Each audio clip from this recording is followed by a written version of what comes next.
La primera fue La chica del subte. Había quien lo discutía, o al menos discutía su alcance, su poder, su capacidad para desatar las hogueras por sí sola. Eso era cierto.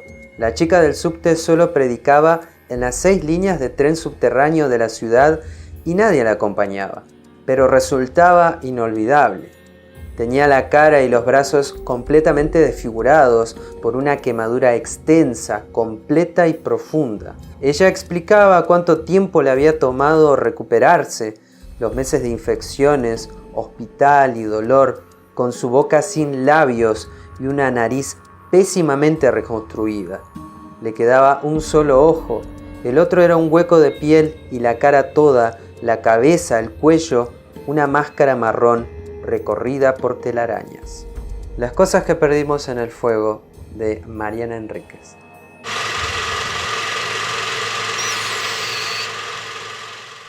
¿Cómo están, suscriptores, suscriptoras? Me acompaña Lola en este tercer día de la Semana del Terror, iniciativa inventada por Joseph o José de la Llave de Plata, donde 7 canales nos vamos a reunir para hablar de lo que más nos gusta, el terror, ya sean libros, películas, de todo un poco.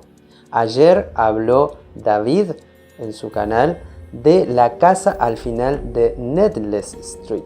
¿Querés saber qué dijo? ¿Querés saber qué opinó? Te voy a dejar un link en la descripción. Y si querés saber quién sigue mañana después de mí, vas a tener que esperar hasta el final de este video. Hoy te traigo la reseña de Las cosas que perdimos en el fuego. Esta antología es una sorpresa para mí, en el buen sentido, porque no solamente marcó un antes y un después dentro de la carrera de la escritora, sino que también dentro de la escena literaria argentina y dentro de la literatura de terror. Obviamente este mérito es responsabilidad de Mariana Enríquez, que es periodista, escritora, docente, ganó varios premios, publicó en The New Yorker e incluso ganó el último Herralde de novela con Nuestra parte de noche. ¿Pero de qué se trata Las cosas que perdimos en el fuego? Básicamente son relatos, es una antología que nos presenta diversas situaciones, diversos personajes y que están estructurados dentro del horror. Ya te voy a explicar por qué, pero vamos de a poco. Por lo pronto te puedo decir que Mariana Enríquez es una escritora muy seria y dentro de estos cuentos se combina con mucha sutileza y sobre todo a la perfección lo que es la novela negra, lo que es también el drama familiar, las relaciones de pareja, el terror cotidiano o lo que me gusta llamar a mí también el realismo sucio. Hay mucho terror psicológico y a medida que lees te vas encontrando con situaciones que se van no solamente separando, porque obviamente los cuentos son muy diferentes unos de otros, pero hay un hilo conductor. También te lo voy a explicar, pero un poquito más adelante.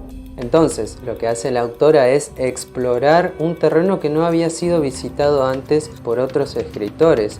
Ahora, bueno, hay muchos escritores que están explorando esta nueva ola de terror. Ella no es la única, pero es una de las más importantes. Mezcla lo que es también el realismo, cuestiones sociales y revisita sitios donde la literatura muchas veces había quedado estancada.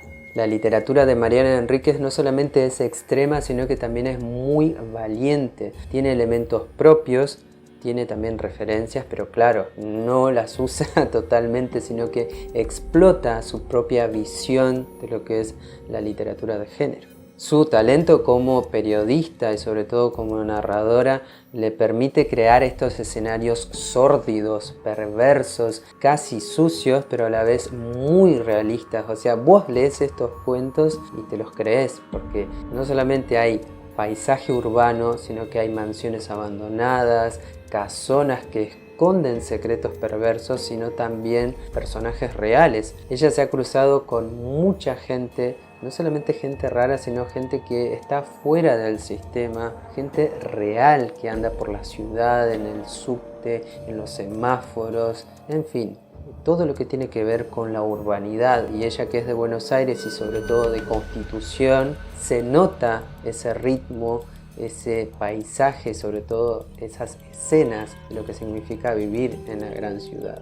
Este es un detalle que quiero que prestes mucha atención porque Mariana Enríquez tiene muchos elementos, no solamente del romanticismo, sino también de la narrativa gótica. Sus personajes son tan reales que, bueno, generan sombras, generan reacciones, y esto me lleva a hablar de su estilo. ¿Por qué? Porque a ella le encanta provocar reacciones en la gente, ya sean positivas o negativas. Eso significa que sus lectores tienen cómo reaccionar. O sea, por ejemplo, vi una entrevista en Los Siete Locos y la conductora estaba bastante nerviosa con este libro y ella decía: ay, pero ¿por qué escribís terror? Obviamente porque conoce del género y sabe qué elementos tiene.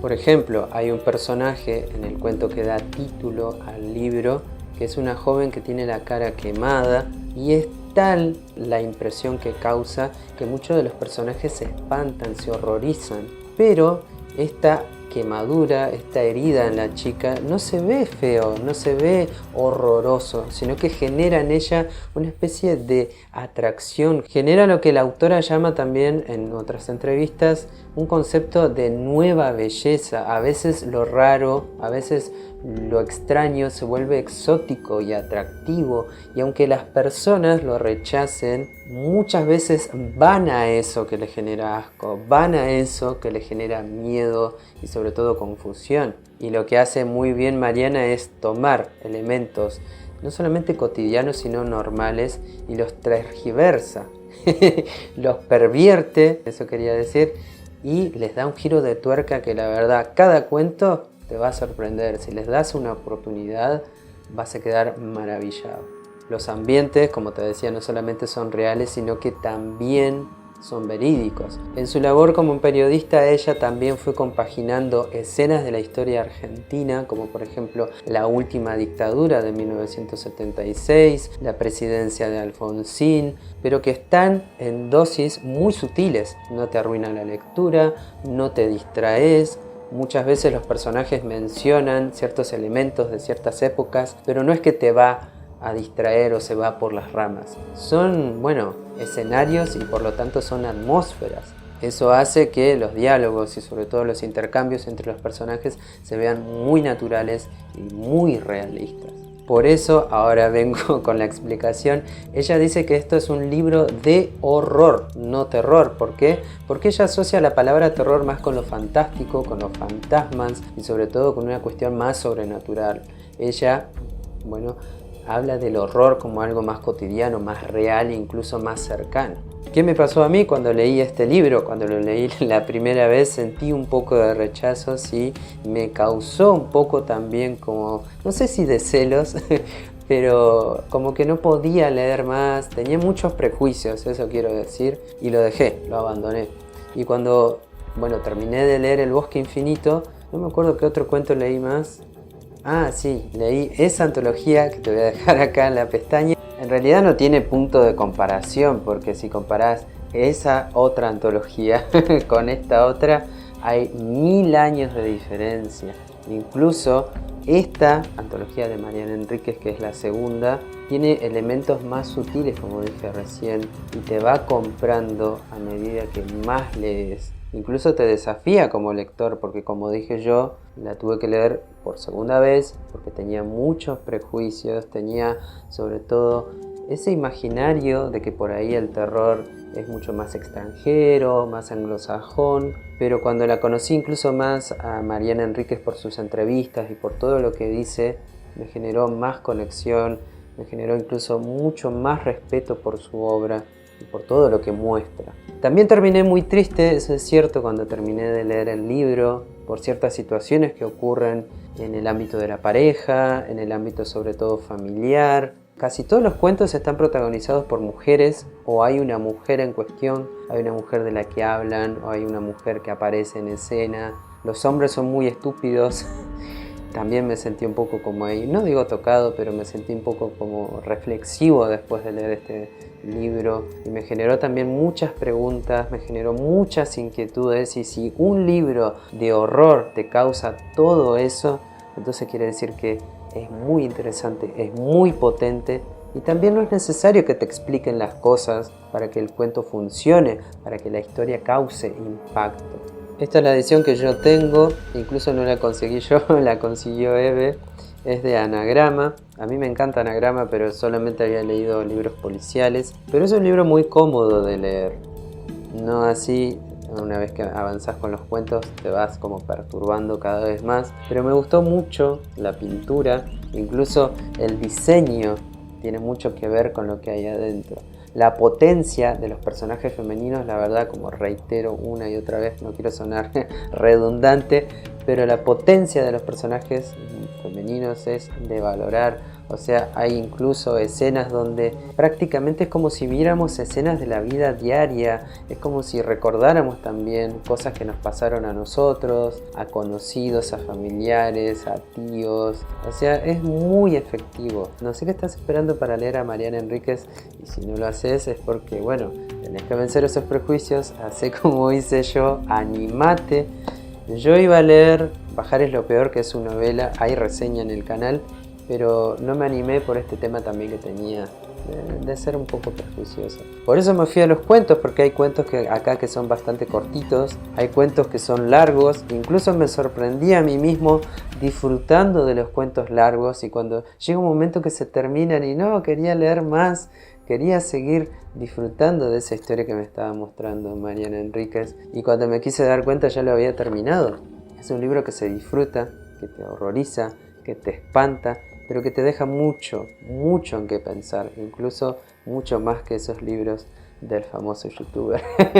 Pero bueno, no quiero repetir más, así que voy a cerrar la reseña. Mañana en esta iniciativa de los 7 canales sigue David Calpa de Gafas y Ojeras, o Gafas y Orejeras como le decía yo antes. Como me dijo una suscriptora, vas a hacer un video con cejas y orejas, qué bueno. Incluso, no voy a decir quién, también se equivocó y decía gafas y orejas. O sea, hemos creado un montón de líneas en el tiempo, líneas paralelas donde hay canales que se llaman así y es muy divertido, pero bueno, no sé qué le va a parecer a David saber que hay un montón de nombres diferentes para su canal. Pero bueno, mañana te vas a encontrar con ese canal y sobre todo con David Calpa, que tiene siempre su manera peculiar de hacer los videos. Por mi parte, esto ha sido todo por el momento. Muchas gracias a los 1000 suscriptores que llegaron. Muchas gracias por ver, muchas gracias por compartir, por estar ahí del otro lado soportando y sobre todo perdiendo el tiempo, como me dijeron algunos que perdían el tiempo con mi canal. Muchas gracias también. Esto ha sido todo en esta entrega. Yo soy Víctor. Nos veremos la próxima.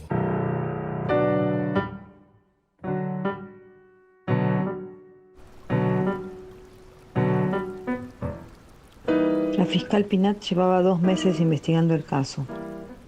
Después de haber sobornado a policías para que hablaran, después de amenazas y tardes de furia provocadas por la incompetencia de los jueces y de los fiscales anteriores, había llegado a una versión de los hechos en la que coincidían las pocas declaraciones final y formalmente obtenidas. Emanuel López y Yamil Corbalán, los dos de 15 años, volvían de bailar en Constitución a sus casas en la Villa Moreno, a orillas del riachuelo. Volvían caminando porque no tenían dinero para el colectivo. Los interceptaron 2 agentes de la comisaría 34 y los acusaron de intentar robar un kiosco. Yamil llevaba encima un cuchillo, pero nunca se comprobó ese intento de asalto, no había ninguna denuncia. Los policías estaban borrachos.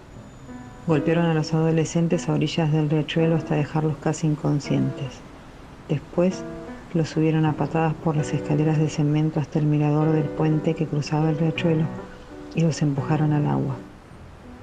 Asunto solucionado, aprendieron a nadar, había dicho por la radio el oficial Cuesta, uno de los 2 acusados, el que ahora estaba en su oficina.